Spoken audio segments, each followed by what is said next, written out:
ఓం శాంతి. October 10వ తారీఖు 2023 ప్రాతఃమురళి. ఓం శాంతి. బాబ్దాదా మధువనము. ఈరోజు మధుర మహావాక్యాలు. బాబా చెప్తున్నారు, మధురమైన పిల్లలు, ప్రభాత సమయంలో మనస్సు బుద్ధి ద్వారా తండ్రినైన నన్ను స్మృతి చేయండి. దానితో పాటుగా భారత్ను దైవీ రాజస్థానంగా తయారు చేసే సేవను చేయండి. ప్రశ్న: సూర్యవంశీ రాజధాని యొక్క బహుమతి దేని ఆధారంగా లభిస్తుంది? జవాబు: సూర్యవంశీ రాజధాని యొక్క బహుమతిని తీసుకోవాలంటే తండ్రికి పూర్తి సహాయకులుగా అవ్వండి. శ్రీమతంపై నడుస్తూ ఉండండి. ఆశీర్వాదాన్ని అడగకూడదు, కానీ యోగబలంతో ఆత్మను పావనంగా తయారు చేసే పురుషార్థము చెయ్యాలి. దేహసహితంగా దేహపు సర్వ సంబంధాలను త్యజించి ఒక్క అతి ప్రియమైన తండ్రిని స్మృతి చేసినట్లయితే మీకు సూర్యవంశీ రాజధాని యొక్క బహుమతి లభిస్తుంది. అందులో శాంతి, పవిత్రత, సమృద్ధి అన్నీ ఉంటాయి. పాట: చివరికి నేటికి ఆ రోజు వచ్చింది. ఓం శాంతి. ఓం శాంతి యొక్క అర్థమైతే పిల్లలైన మీ బుద్ధిలో సదా ఉంటుంది. తండ్రి ఏదైతే అర్థం చేయిస్తారో అది ఈ ప్రపంచంలో మీకు తప్ప ఇంకెవరికి అర్థం కాదు. ఏ విధంగానైతే మెడికల్ కాలేజీలోకి ఎవరైనా కొత్తవారు వెళ్ళి కూర్చుంటే ఏమీ అర్థం చేసుకోలేరో, అలాగే వారు కూడా ఏమీ అర్థం చేసుకోలేరు. మనుషులు వెళ్తారు, కానీ వారికి ఏమీ అర్థం కాదనేటటువంటి సత్సంగము ఇంకేదీ ఉండదు. అక్కడైతే శాస్త్రాలు మొదలైన వాటి విషయాలను వినిపిస్తారు. ఇది అత్యంత పెద్ద కాలేజీ.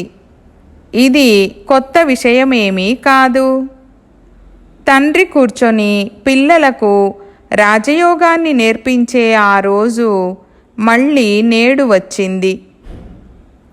ఈ సమయంలో భారత్లో రాజ్యాలైతే లేవు. మీరు ఈ రాజయోగము ద్వారా రాజులకే రాజులుగా అవుతారు. అనగా వికారీ రాజులెవరైతే ఉంటారో వారికి కూడా మేము రాజులుగా అవుతున్నామని మీకు తెలుసు. బుద్ధి లభించింది. ఎవరు ఏ కర్మ చేసినా అది బుద్ధిలో ఉంటుంది కదా. మీరు యోధులు.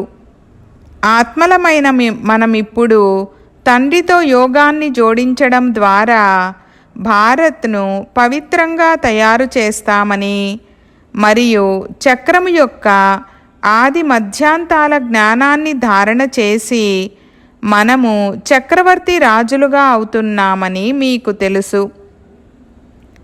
ఇది బుద్ధిలో ఉండాలి. మనం యుద్ధ మైదానంలో ఉన్నాము. విజయమైతే తప్పకుండా మనదే. ఇది నిశ్చితము.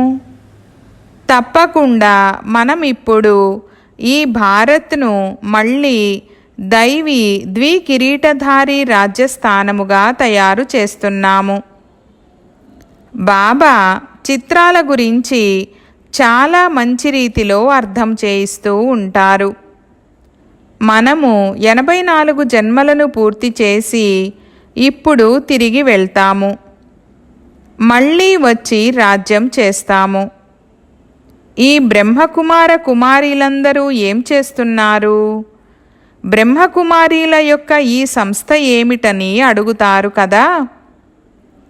అప్పుడు బీకేలు వెంటనే మేము శ్రీమతము ఆధారంగా ఈ భారత్ను మళ్ళీ దైవీ రాజ్యస్థానముగా తయారు చేస్తున్నామని సమాధానమిస్తారు. మనుషులకు శ్రీ అన్న మాటకు అర్థం కూడా తెలీదు. శ్రేష్టాతి శ్రేష్టమైన వారు శివబాబా అని, వారి మాలయే తయారవుతుందని మీకు తెలుసు. ఈ రచన అంతా ఎవరిది? రచయిత అయితే తండ్రే కదా. సూర్యవంశీయులైనా చంద్రవంశీయులైనా ఎవరైనా గాని ఈ మాల అంతా రుద్రుడైన శివబాబాది. అందరికీ తమ రచయిత గురించి తెలుసు, కానీ వారి కర్తవ్యం గురించి తెలీదు. వారెప్పుడు వస్తారు మరియు ఎలా వచ్చి పాత ప్రపంచాన్ని కొత్తదిగా తయారు చేస్తారు, ఇది ఎవరి బుద్ధిలోనూ లేదు. కలియుగం ఇప్పుడు ఇంకా ఎన్నో సంవత్సరాలు కొనసాగనున్నదని వారు భావిస్తారు. మనము దైవీ రాజ్యస్థానాన్ని స్థాపన చేయడానికి నిమిత్తంగా అయ్యామని ఇప్పుడు మీకు తెలుసు. తప్పకుండా దైవీ రాజ్యస్థానముగా ఉంటుంది. తర్వాత క్షత్రియ రాజ్యస్థానము ఉంటుంది. మొదట సూర్యవంశీ కులం ఉంటుంది. ఆ తర్వాత క్షత్రియ కులం యొక్క రాజ్యం ఉంటుంది. మీరు చక్రవర్తి రాజు రాణులుగా అవ్వాలంటే బుద్ధిలో చక్రము తిరగాలి కదా. మీరు ఎవరికైనా ఈ చిత్రాలపై చాలా బాగా అర్థం చేయించవచ్చు. ఈ లక్ష్మీనారాయణులు సూర్యవంశీ కులమువారు, ఈ సీతారాములు క్షత్రియ కులమువారు, ఆ తర్వాత వైశ్య శూద్రవంశీయులుగా పతిత కులము వారిగా అయిపోతారు. పూజ్యులు మళ్ళీ పూజారులుగా అవుతారు. సింగిల్ కిరీటము ఉన్న రాజుల చిత్రాన్ని కూడా తయారు చెయ్యాలి. ఈ ఎగ్జిబిషన్ చాలా అద్భుతంగా తయారవుతుంది. డ్రామానుసారంగా సేవార్థము ఈ ఎగ్జిబిషన్ ఎంతో అవసరమని, అప్పుడే పిల్లల బుద్ధిలో కూర్చుంటుందని మీకు తెలుసు. కొత్త ప్రపంచ స్థాపన ఎలా జరుగుతుందనేది చిత్రాల ద్వారా అర్థం చేయించడం జరుగుతుంది. పిల్లల బుద్ధిలో సంతోషపు పాదరసము పైకెక్కాలి. సత్యయుగంలో ఆత్మజ్ఞానం ఉంటుంది అనైతే అర్థం చేయించడం జరిగింది. అది కూడా ఎప్పుడైతే వృద్ధులుగా అవుతారో అప్పుడు అకస్మాత్తుగా ఆలోచన వస్తుంది, ఈ పాత శరీరాన్ని వదిలి మళ్ళీ కొత్త శరీరాన్ని తీసుకోవాలి అని. ఈ ఆలోచన చివరి సమయంలో వస్తుంది. మిగిలిన సమయమంతా సంతోషంలో ఆనందంలో ఉంటారు. మొదటిలోనే ఈ జ్ఞానం ఉండదు. పిల్లలకు అర్థం చేయించడం జరిగింది, ఎప్పటి వరకైతే తండ్రి వచ్చి తమ పరిచయాన్ని ఇవ్వరో అప్పటి వరకు ఈ పరమపిత పరమాత్మ యొక్క నామరూప దేశ కాలాల గురించి ఎవరికీ తెలీదు. అంతేకాక వారి పరిచయం కూడా చాలా గంభీరంగా ఉంటుంది. వారి రూపము గురించి మొదట్లో లింగమనే చెప్పాల్సి ఉంటుంది. రుద్రయజ్ఞాన్ని రచించినప్పుడు మట్టి లింగాలను తయారు చేస్తారు.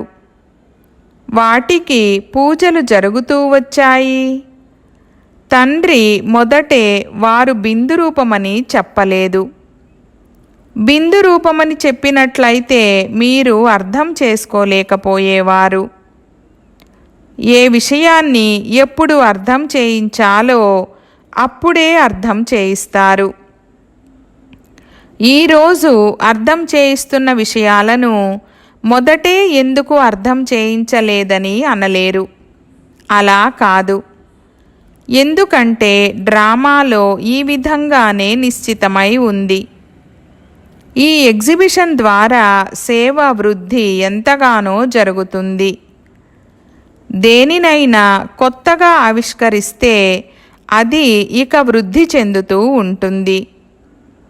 ఏ విధంగానైతే బాబా మోటార్ కారు ఉదాహరణనిస్తారు. మొదట్లో దానిని ఆవిష్కరించడంలో ఎంతో శ్రమ కలిగి ఉంటుంది. కానీ ఆ తర్వాత చూడండి, పెద్ద పెద్ద ఫ్యాక్టరీలలో ఒక్క క్షణంలో మోటారు కార్లు తయారైపోతాయి. సైన్స్ ఎంతగా వృద్ధి చెందింది! ఇది ఎంత పెద్ద భారత్, ఎంత పెద్ద ప్రపంచం! కానీ తర్వాత ఎంత చిన్నదిగా అయిపోతుందనేది మీకు తెలుసు. ఈ విషయాలను బుద్ధిలో బాగా కూర్చోబెట్టుకోవాలి. ఎవరైతే సేవాధారి పిల్లలు ఉంటారో ఇవి వాళ్ళ బుద్ధిలోనే ఉంటాయి. మిగిలిన వారికైతే తినడంలో, తాగడంలో, పరచింతనలోనే సమయము వృధా అవుతుంది.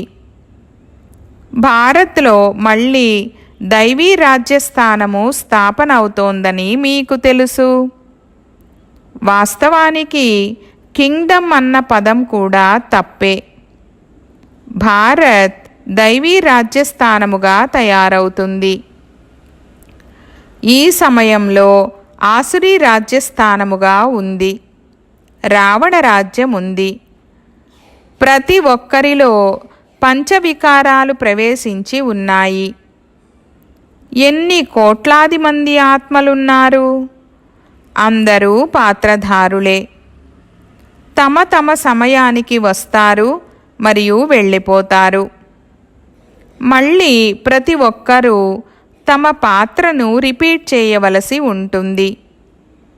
క్షణక్షణము డ్రామా అదే విధంగా రిపీట్ అవుతుంది. కల్పక్రితం ఏ పాత్రనైతే అభినయించారో అదే ఇప్పుడు అభినయించబడుతుంది. ఇదంతా బుద్ధిలో ఉంచుకోవాలి. వ్యాపార వ్యవహారాల్లో ఉంటే ఇవి బుద్ధిలో ఉంచుకోవడం కష్టమవుతుంది. కానీ ప్రభాత సమయానికి ఎంతో మహిమ ఉందని తండ్రి అంటారు. ఓ నా మనసా, ప్రభాత వేళలో రాముణ్ణి స్మరించని పాడతారు. తండ్రి అంటారు, ఇప్పుడిక వేరే ఏమీ స్మరించకండి. ప్రభాత సమయంలో నన్ను స్మృతి చేయండి. తండ్రి ఇప్పుడు సన్ముఖంగా వినిపిస్తారు. భక్తి మార్గంలో మళ్ళీ గాయనము కొనసాగుతుంది. సత్యత్రేతా యుగాలలో గాయనము జరగదు. తండ్రి అర్థం చేయిస్తారు, ఓ ఆత్మ, నీ మనసు బుద్ధి ద్వారా ప్రభాత సమయంలో తండ్రినైన నన్ను స్మృతి చేయు. భక్తులు చాలా వరకు రాత్రి వేళలో మేల్కొంటారు. ఏదో ఒకటి తలుచుకుంటూ ఉంటారు. ఇక్కడి ఆచార వ్యవహారాలే మళ్ళీ భక్తి మార్గంలో కొనసాగుతూ వచ్చాయి. పిల్లలైన మీకు అర్థం చేయించేందుకు రకరకాల యుక్తులు లభిస్తూ ఉంటాయి. భారత్ ఇంతకాలం క్రితం దైవీ రాజ్యస్థానముగా ఉండేది, తర్వాత క్షత్రియ రాజ్యస్థానముగా అయ్యింది, ఆ తర్వాత వైశ్య రాజ్యస్థానముగా అయ్యింది. రోజురోజుకు తమో ప్రధానంగా అవుతూ ఉంటారు. తప్పకుండా పడిపోవాల్సిందే. ముఖ్యమైనది ఈ చక్రము. చక్రాన్ని తెలుసుకోవడం ద్వారా మీరు చక్రవర్తి రాజులుగా అవుతారు. ఇప్పుడు మీరు కలియుగంలో కూర్చున్నారు. ఎదురుగా సత్యయుగము ఉంది. ఈ చక్రము ఎలా తిరుగుతుందన్న దాని గురించి మీకు జ్ఞానం ఉంది. రేపు మనం సత్యయుగి రాజధానిలో ఉంటామని మీకు తెలుసు. ఇది ఎంత సహజమైన విషయము. పైన త్రిమూర్తి శివుడు కూడా ఉన్నారు. చక్రము కూడా ఉంది. లక్ష్మీనారాయణులు కూడా ఇందులో వచ్చేస్తారు. ఈ చిత్రాన్ని ఎదురుగా పెట్టుకున్నట్లయితే ఎవరికైనా సహజ రీతిలో అర్థం చేయించవచ్చు. భారత్ దైవీ రాజ్యస్థానముగా ఉండేది. ఇప్పుడు అలా లేదు. సింగిల్ కిరీటధారులు కూడా లేరు. చిత్రాలపైనే పిల్లలైన మీరు అర్థం చేయించాలి. ఈ చిత్రాలు చాలా విలువైనవి. ఇవి ఎంతో అద్భుతమైనవి. కావున వీటిపై అంతే అద్భుతమైన రీతిలో అర్థం చేయించాలి. ఈ వృక్షము మరియు త్రిమూర్తి చిత్రాలను కూడా అందరూ తమ తమ ఇళ్లల్లో పెట్టుకోవాల్సి ఉంటుంది. మిత్ర సంబంధీకులు మొదలైన వారు ఎవరైనా వస్తే వారికి ఈ చిత్రాలపైనే అర్థం చేయించాలి. ఇది ప్రపంచ చరిత్ర మరియు భౌగోళికము. పిల్లలు ప్రతి ఒక్కరి వద్ద ఈ చిత్రాలు తప్పకుండా ఉండాలి. వాటితో పాటు మంచి మంచి పాటలు కూడా ఉండాలి. చివరికి ఆ రోజు నేటికి వచ్చింది. తప్పకుండా బాబా వచ్చి ఉన్నారు. మనకు రాజయోగాన్ని నేర్పిస్తున్నారు. ఎవరు అడిగినా వారికి చిత్రాలు లభించగలవు. పేదవారికి ఉచితంగా లభించగలవు. కానీ అర్థం చేయించేందుకు కూడా శక్తి కావాలి. ఇది అవినాశీ జ్ఞానరత్నాల ఖజానా. మీరు దాతలు. మీ వలె ఈ అవినాశీ జ్ఞానరత్నాల దానాన్ని ఇంకెవ్వరూ చెయ్యలేరు. ఇటువంటి దానం ఇంకేది ఉండదు. కావున దానం చేయాలి. ఎవరు వస్తే వారికి అర్థం చేయించాలి.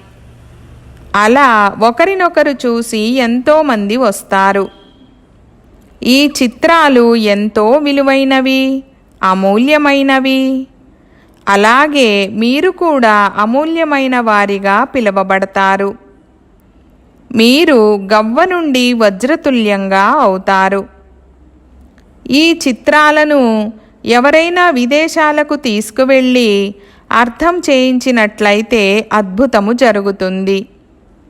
ఇన్నాళ్ళు ఈ సన్యాసులు మేము భారత్ యొక్క యోగాన్ని నేర్పిస్తామని చెప్పుకుంటూ వచ్చారు. ప్రతి ఒక్కరూ తమ ధర్మం యొక్క మహిమను చేస్తారు. బౌద్ధ ధర్మం వారు ఎంతమందిని బౌద్ధులుగా తయారు చేస్తారు? కానీ దాని వలన లాభమైతే ఏమీ లేదు. మీరైతే ఇక్కడ మనుషులను కోతుల నుండి మందిర యోగ్యులుగా తయారు చేస్తారు. భారత్లోనే సంపూర్ణ నిర్వికారులు ఉండేవారు. భారత్ తెల్లగా ఉండేది. ఇప్పుడు భారత్ నల్లగా ఉంది. ఎంతమంది మనుషులున్నారు? సత్యయుగంలో చాలా కొద్ది మందే ఉంటారు కదా. సంగమములోనే తండ్రి వచ్చి స్థాపన చేస్తారు. రాజయోగాన్ని నేర్పిస్తారు. ఏ పిల్లలైతే కల్పక్రితం కూడా నేర్చుకున్నారో ఆ పిల్లలకే నేర్పిస్తారు. స్థాపన అయితే జరగాల్సిందే. పిల్లలు రావణుడితో ఓడిపోతారు. మళ్ళీ రావణుడిపై విజయం పొందుతారు. ఇది ఎంత సహజము. కావున పిల్లలు పెద్ద చిత్రాలను తయారు చేసి వాటిపై సేవ చేయాలి. పెద్ద పెద్ద అక్షరాలు ఉండాలి. ఇక్కడి నుండి భక్తి మార్గం ప్రారంభమవుతుందని రాయాలి. తప్పకుండా ఎప్పుడైతే దుర్గతి పూర్తవుతుందో అప్పుడే తండ్రి సద్గతిని ఇవ్వడానికి వస్తారు కదా. తండ్రి అర్థం చేయించారు, ఎప్పుడు ఎవరితోనూ భక్తి చేయకండని చెప్పకండి. అలా కాదు, తండ్రి పరిచయాన్ని ఇచ్చి అర్థం చేయించాలి. అప్పుడు బాణం తగులుతుంది. మహాభారత యుద్ధమని ఎందుకంటారు అనేది మీకు తెలుసు. ఎందుకంటే ఇది చాలా భారీ యజ్ఞము. ఈ యజ్ఞము నుండే ఈ యుద్ధము ప్రజ్వలితమయ్యింది. ఈ పాత ప్రపంచం అంతమవ్వనున్నది. ఈ విషయాలు మీ బుద్ధిలో ఉన్నాయి. మనుషులకు శాంతి బహుమతులు లభిస్తూ ఉంటాయి. కానీ శాంతి అనేదే ఉండదు. వాస్తవానికి శాంతిని స్థాపన చేసేవారైతే ఒక్క తండ్రియే. మీరు వారికి సహాయకులుగా ఉన్నారు. బహుమతి కూడా మీకే లభించనున్నది. తండ్రికేమైనా బహుమతి లభిస్తుందా? తండ్రి అయితే దాత. మీకు నెంబరువారు పురుషార్థానుసారంగా బహుమతి లభిస్తుంది. లెక్కలేనంత మంది పిల్లలు ఉంటారు. మీరిప్పుడు పవిత్రత, సుఖ సమృద్ధులను స్థాపన చేస్తున్నారు. ఇది ఎంత గొప్ప బహుమతి! ఎవరు ఎంతగా శ్రమిస్తే అంతగా వారికి సూర్యవంశీ రాజధాని యొక్క బహుమతి లభిస్తుందని మీకు తెలుసు. తండ్రి శ్రీమతాన్ని ఇచ్చేవారు. బాబా ఆశీర్వదించండని అనకూడదు. తండ్రిని స్మృతి చేసినట్లయితే మీ వికర్మలు వినాశనమవుతాయని విద్యార్థులకు సలహా ఇవ్వడం జరుగుతుంది. యోగబలం ద్వారానే మీ ఆత్మ పవిత్రంగా అవుతుంది. మీరందరూ సీతలు, మంటలను దాటి వెళ్తారు. యోగబలం ద్వారానైనా దాటవలసి ఉంటుంది, లేక ఆ మంటల్లోనైనా కాలిపోవలసి ఉంటుంది. దేహ సహితంగా సర్వ సంబంధాలను త్యజించి ఒక్క అతి ప్రియమైన తండ్రిని స్మృతి చేయాలి. కానీ ఈ స్మృతి నిరంతరం ఉండడం అనేది చాలా కష్టము, సమయం పడుతుంది. యోగాజ్ఞని కూడా అంటూ ఉంటారు. భారత్ యొక్క ప్రాచీన యోగము మరియు జ్ఞానము ప్రసిద్ధమైనవి. ఎందుకంటే గీత సర్వశాస్త్రమయీ శిరోమణి. అందులో రాజయోగం అన్న పదము ఉంది. కానీ రాజా అన్న పదాన్ని మాయం చేసి కేవలం యోగం అన్న పదాన్ని పట్టుకున్నారు.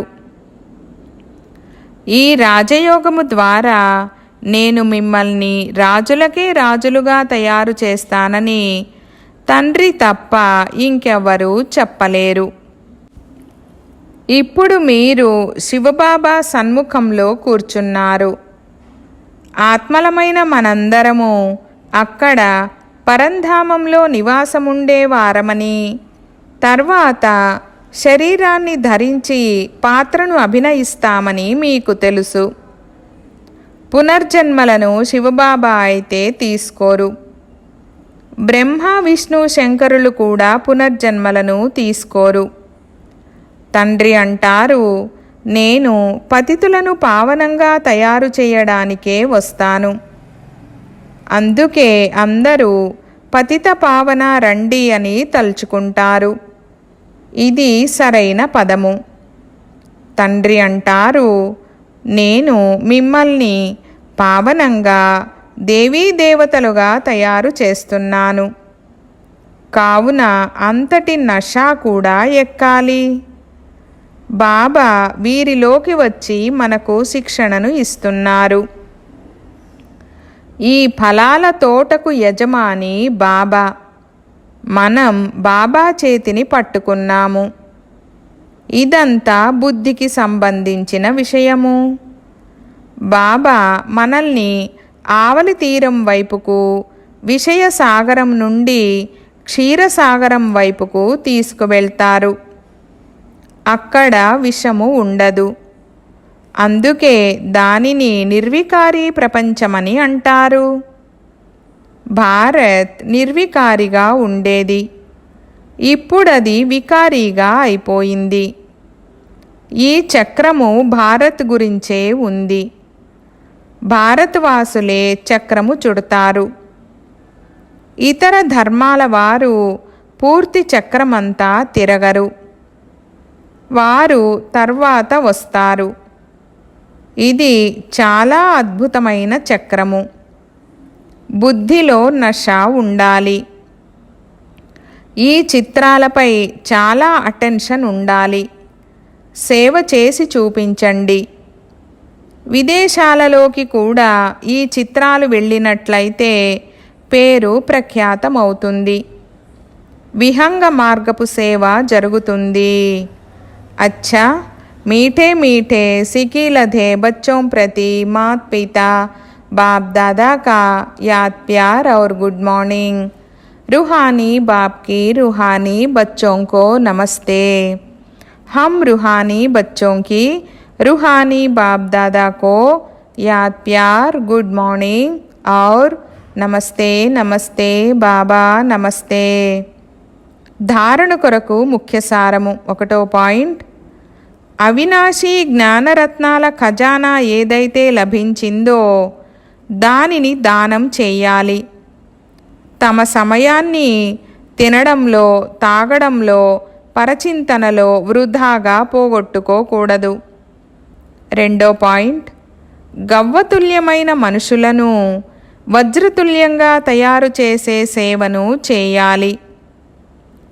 తండ్రి నుండి ఆశీర్వాదాన్ని లేక కృపను అడగకూడదు. వారి సలహాపై నడుస్తూ ఉండాలి. వరదానము: సేవ ద్వారా ప్రాప్తించిన కీర్తి ప్రతిష్టలను, పదవిని త్యాగము చేసి అవినాశీ భాగ్యాన్ని తయారు చేసుకునే మహాత్యాగి భవ. వివరణ: పిల్లలైన మీరు ఏ శ్రేష్ఠ కర్మలనైతే చేస్తారో ఆ శ్రేష్ఠ కర్మలకు లేక సేవకు ప్రత్యక్ష ఫలము సర్వుల ద్వారా మహిమ జరగడము. సేవాదారులకు శ్రేష్ఠ గాయనమనే సీటు లభిస్తుంది. కీర్తి ప్రతిష్టలు, పదవి అనే సీటు లభిస్తుంది. ఈ సిద్ధి తప్పకుండా ప్రాప్తిస్తుంది. కానీ ఈ సిద్ధులు గమ్యం వైపుకు మెట్లు వంటివి. ఇవి అంతిమ గమ్యమేమీ కాదు. అందుకే వీటిని త్యాగము చేసేవారిగా, భాగ్యవంతులుగా అవ్వండి. దీనినే మహాత్యాగులుగా అవ్వడమని అంటారు.